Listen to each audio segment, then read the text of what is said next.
अभी क्या करेंगे हम लोग, इसका काई स्क्वायर स्टैटिस्टिक्स का एक एग्जाम्पल लेंगे जो न्यूक्लियर मेडिसिन में यूज होता है. Okay, it is specially use for the radiation protection, या कोई भी न्यूक्लियर मेडिसिन का मशीन है, जैसे मान लो पेट के लिए भी यूज कर सकते हैं इसको. आप अपना गामा कैमरा के लिए यूज कर सकते हैं. Even you can use for like dose calibrator के लिए. कोई भी काउंटिंग जहां पे हो रही है, काउंट्स आ रही है, काउंटिंग मेजरमेंट में, और जहां पे स्टैटिस्टिक्स जो है वो पॉइसन स्टैटिस्टिक्स को फॉलो कर रहा है, तो उसके लिए हम लोग इस पर्टिकुलर काई स्क्वायर टेस्ट को यूज कर सकते हैं. तो हम इसको स्टार्ट करते हैं. देखो, एक यह है कि सबसे पहला पॉइंट जो हमने डिस्कस किया था कि काई स्क्वायर टेस्ट कहां पे यूज कर रहे हैं. It is are designed, chi square test are designed to see how well a set of values fits an assumed statistical distributions or model. वो वही था ना, उसमें भी क्या था कि पहली चीज जो हमने लाइन लिखाई थी वो एग्जैक्टली सेम थी कि वो किसी पर्टिकुलर डिस्ट्रीब्यूशंस को वो डेटा फिट कर रहा है या नहीं कर रहा है, या उससे कितना डेविएशन है. Correct, how much it is departing from the expected values. Correct, same है कि कोई भी डेटा जो है वो किसी एक पर्टिकुलर डिस्ट्रीब्यूशन को फिट कर रहा है कि fits an assumed statistical distributions और मॉडल. राइट, तो उसका एग्जांपल हम क्या ले रहे हैं, एप्लीकेशन इन रेडिएशन प्रोटेक्शन. किस लिए, quality control procedure as a QC procedure, as a quality control procedure use to check क्या whether the accounting system is operating properly or not. एक कोई काउंटिंग सिस्टम जो है वो ठीक ठाक काम कर रहा है या नहीं कर रहा है, एज ए क्यूसी प्रोसीजर आप काई स्क्वायर टेस्ट यूज कर सकते हैं. व्हाट इज, कैसे करते हैं, और रेशनल क्या है, दोनों ही चीज. रेशनल तो समझ में आ गया कि हमें पता है ऑलरेडी कि रेडियोएक्टिव डिके जो है वो पॉइसन स्टैटिस्टिक्स को फॉलो करेगा. तो यदि इक्विपमेंट मेरा ठीक ठाक है तो जो डीके हो रहा है उसी को तो मेजर करेगा. तो यदि डीके को उसने सही से मेजर किया तो जो डेटा जो भी मुझे मिलेगा वो भी पॉइसन स्टैटिस्टिक्स को फॉलो करना चाहिए. Correct, so this is the rational of using chi square test to check whether the accounting system is operating properly or not. This is the fast check है, ये कभी फेल नहीं होगा. यदि मान लो कि कोई क्यूसी प्रोसीजर नहीं है आपके पास, और यदि ये बोलता है एग्जामिनर बताओ कौन सा टेस्ट कर सकते हैं, मुझे एकदम से क्विक चाहिए आंसर, करके लाओ, आधे घंटे का टाइम, सिर्फ आपको इतना बताना है अकाउंटिंग सिस्टम ठीक ठाक काम कर रहा है नहीं कर रहा. This is the method, that's what you should do. उसके लिए क्या करना है, a series of repeated counts.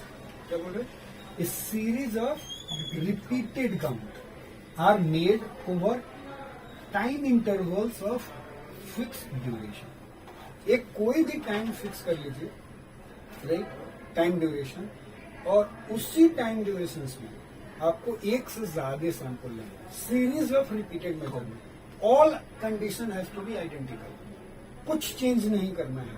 आपने सोर्स रख लिया जिस पोजीशन में था, जैसे था, आपको एक लिया 1 मिनट का काउंट, नेक्स्ट 1 मिनट का काउंट, नेक्स्ट 1 मिनट का काउंट, लाइक दैट. जैसे शरद ने एक्वायर किया, एक फैंटम ले लिया, इमेज बना लिया, एंड एवरी 30 सेकेंड ड्यूरेशन के लिए एक फैंटम का इमेज एक्वायर कर लिया. So that data also can be use to check whether the system is working properly or not.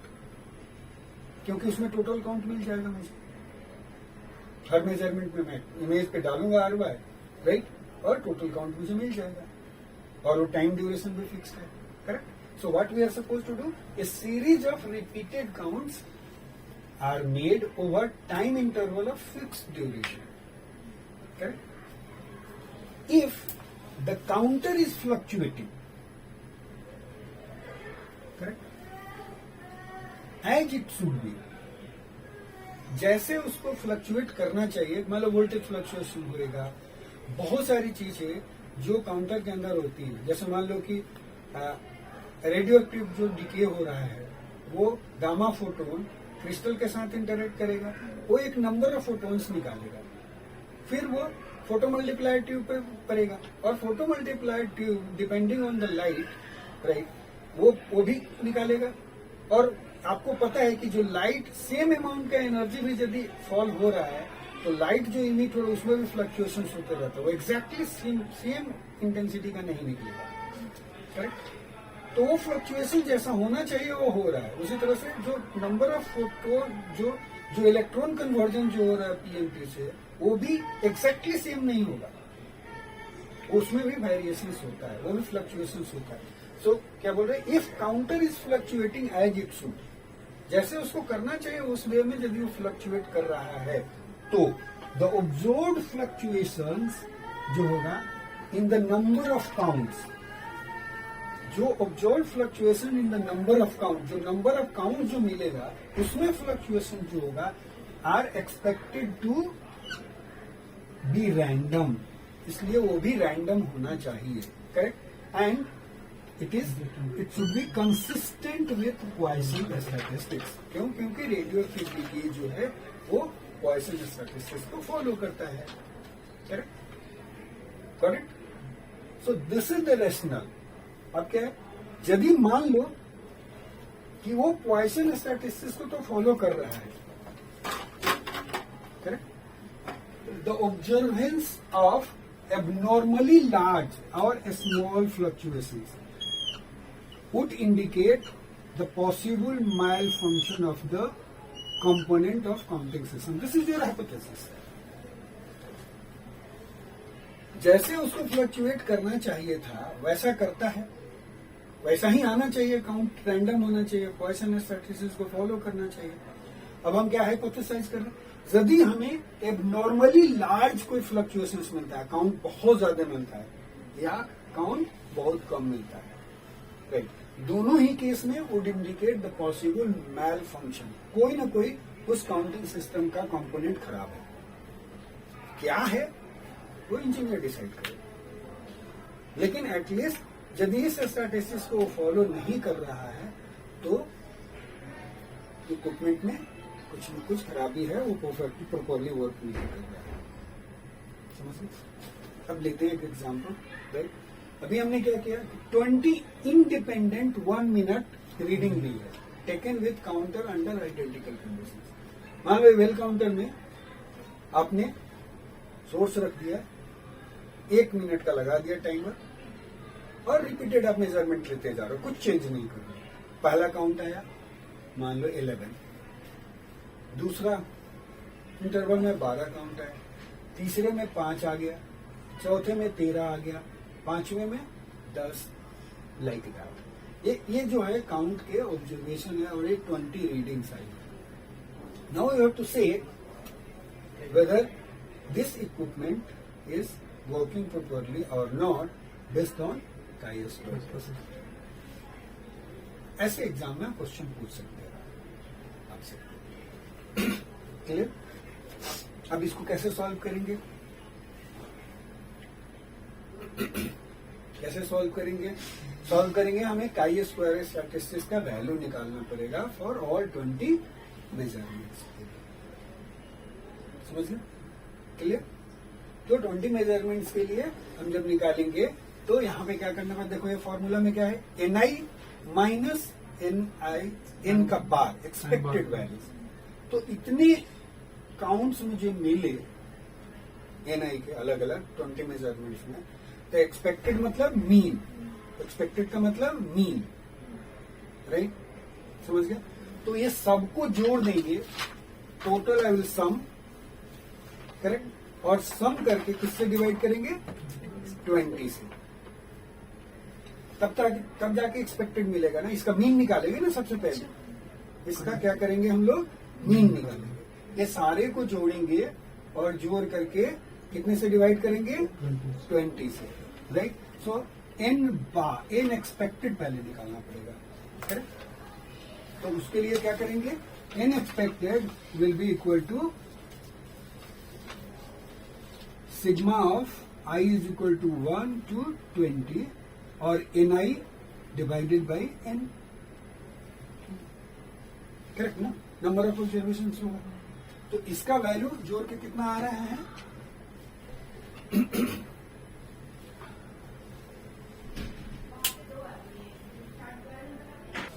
सो आपको काई स्क्वायर का वैल्यू निकालना है basically, right? And chi square का वैल्यू क्या है? 1 to sigma i summation of, ऐसे ले लो, of i is equal to 1 to 20 N I minus N bar, जो एक्सपेक्टेड वैल्यूज का square divided by expected value.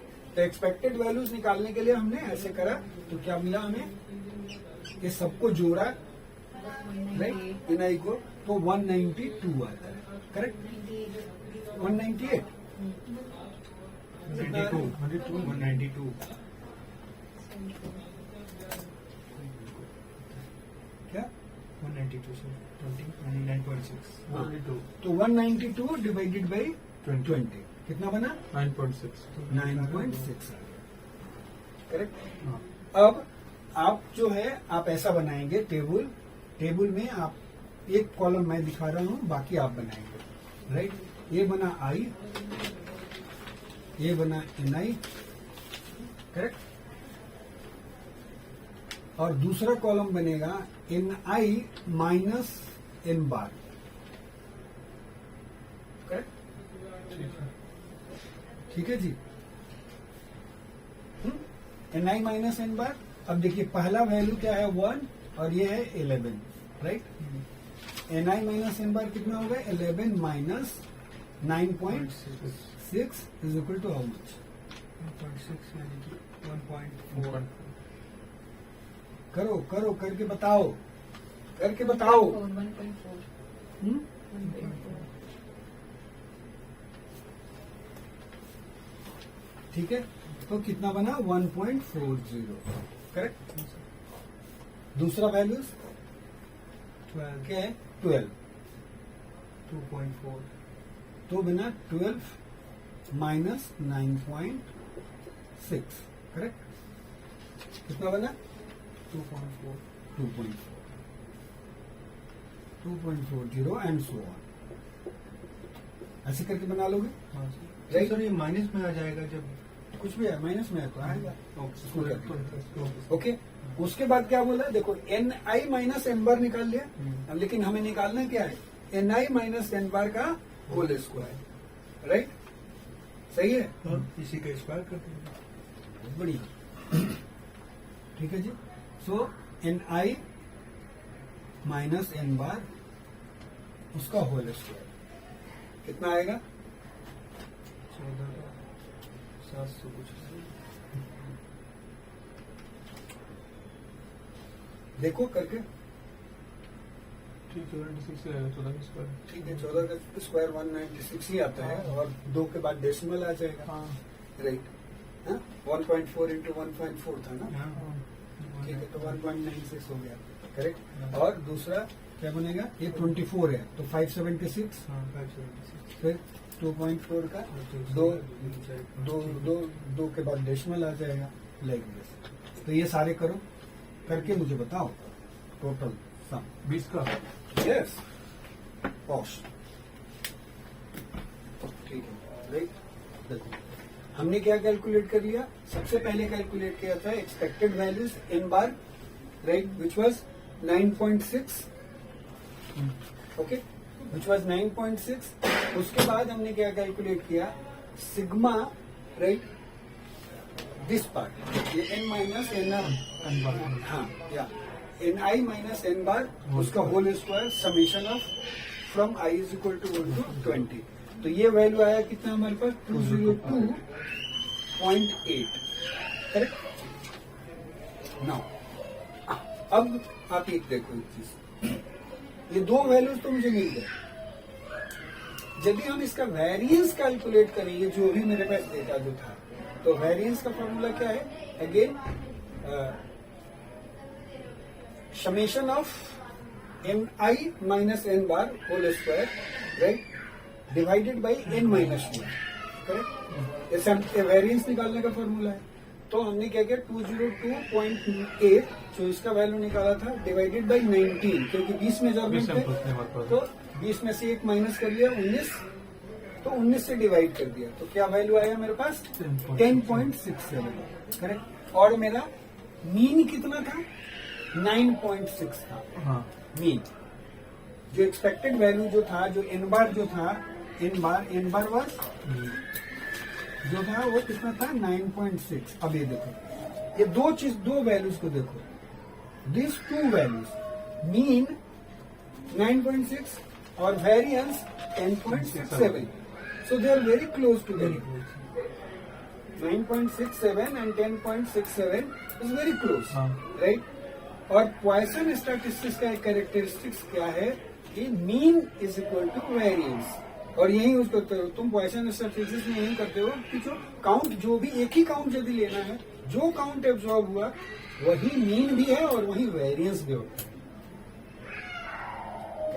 So since mean and variance are approximately equal यहाँ से इसी data से यहीं से देख के पता चलता है कि ये पॉइसन स्टैटिस्टिक्स को फॉलो कर रहा है वन गारंटी डबल गारंटी क्या डबल गारंटी क्या है कि काई स्क्वायर का वैल्यू आप कैलकुलेट करना करेक्ट काई स्क्वायर का वैल्यू जब कैलकुलेट कर रहे हैं तो 202.8 इसका वैल्यू था सम का divided by expected 9.6 this has come 21.1 अब काई स्क्वायर का टेबल दिया होता है बुक करेक्ट जब भी डेटा दिया भी होगा आपको यदि एग्जाम में होगा टेबल नहीं दिया होगा तो वैल्यू दिया होगा कि इस पर्टिकुलर वैल्यूज के जैसे chi square 19 value as large as 21.13 और लार्जर कि उसकी प्रोबेबिलिटी कितनी है ये दी होगी क्वेश्चन में तो आपको वहां से भी आंसर पता चल जाएगा फाइनली जो बन के आएगा ये कितना आएगा ये